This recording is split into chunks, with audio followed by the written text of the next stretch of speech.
Welcome to my Sagittarius risings for your February quick forecast of the month. I'm going to talk about 4, maybe 5 things for the month for my Sagittarian risings. If you happen to be a Sagittarian sun watching this, go to your rising sign video because that's how this really works, okay? So you want to go to your rising sign. So my Sag risings, what a month we got for you because it opens up with a bang.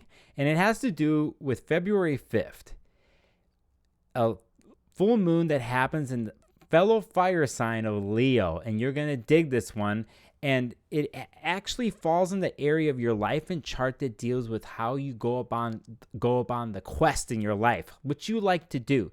This is the 9th house in astrology land. This has to do with foreign travel, higher learning, how you go about bringing different higher truths and philosophy into your life, the exchange of the debate of higher truths that pretty much is like shooting for the knowledge and that star that you like to do and acquire those things. It can deal with mentorships, with workshops, higher education, and even traveling and getting that higher education. If you're not getting on a plane, it has to do with incorporating something new in that way in your quest. Now, the Leo full moon is expressing its core self and creativity in that area of your life, and it's great, right? Awesome. Fellow fire sign, that's great.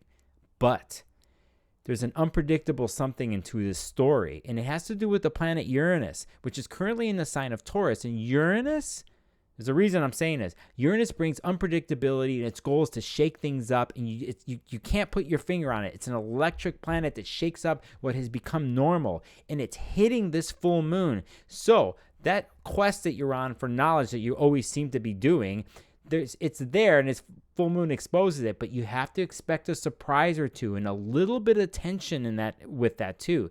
So I'm just giving you the heads up. I'm not telling you not to go for it because you can't tell a Sagittarius not to go for it. Sagittarius rising not to go for it. They're going to do it anyway with a smart aleck look on their face, okay? So I know you all. But remember, there's a little bit of unpredictability, but take that class, go for that higher piece of knowledge, stay on the quest. So when we get to the 11th of February, Mercury, the planet that deals with ideas, thoughts, and opinions and how one communicates, it's entering the sign of Aquarius. And here, this part of your chart, the Aquarius part of your chart, has to do with your 3rd house. And the 3rd house deals with like your immediate surroundings, right?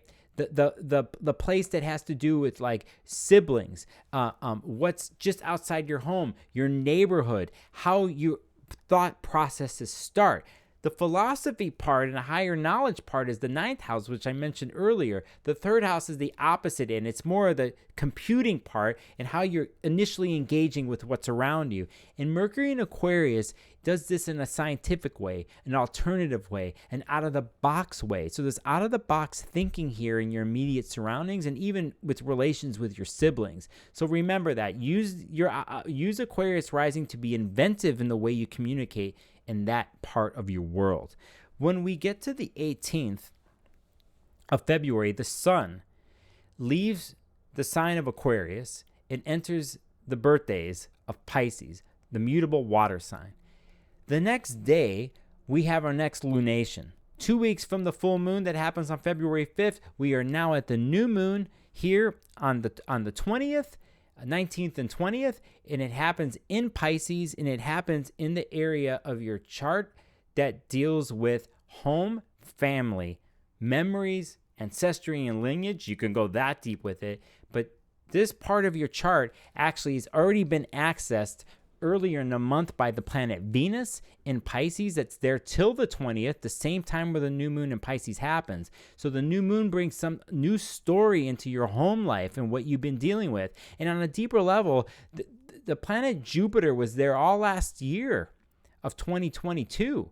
So this new moon brings something new. It could be, are you moving? Did you just move? Is there somebody new or new roommate that has to do with, or something that's happened with family? Pisces in the end is a water sign that's emotional, that deals with in a sense of wanting to integrate and relate.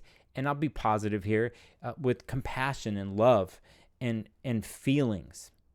So there's a feeling about feelings in a home, in the past too, going on here with this new moon. When we get to the final thing I'm going to say here, it has my Sag risings. It has to do within 45 minutes to an hour after the new moon happens on the same day of the 20th, right? 20th, 21st, depending on where you live, the planet Venus leaves Pisces and enters the sign of Aries. Now, Aries is a fire sign, Sag rising. You're going to dig it. And Venus goes into the part of your chart that deals with creative expression and pleasures. And I know you're going to dig that. Okay, you start off the month with a huge Leo full moon that you're going to dig, and then you're going to be like coming towards the end of the month where Venus is going to be there for weeks in the sign that how you creatively express yourself, show yourself, and how you engage through pleasures, your creativity, your sexuality, how you express that and engage. And Venus in Aries, a fellow fire sign that's going to be raw there and fiery and intense and ego driven. And I don't mean ego bad, because just so you know, all the fire signs in astrology, Aries, Sag, and Leo, I didn't do them in order, but they all have to do with an ego story and the development of that. And it has to do with expressing out.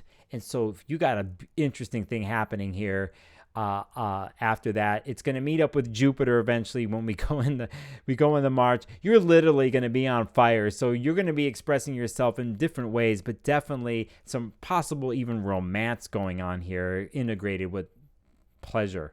Did I just say that? I think you probably might dig that. Thank you for listening to my Sag Risings. If you're first time here, if you like what I just said and did and you're into it, hit the subscribe button. Besides that, until next time, I'll see you on the next video.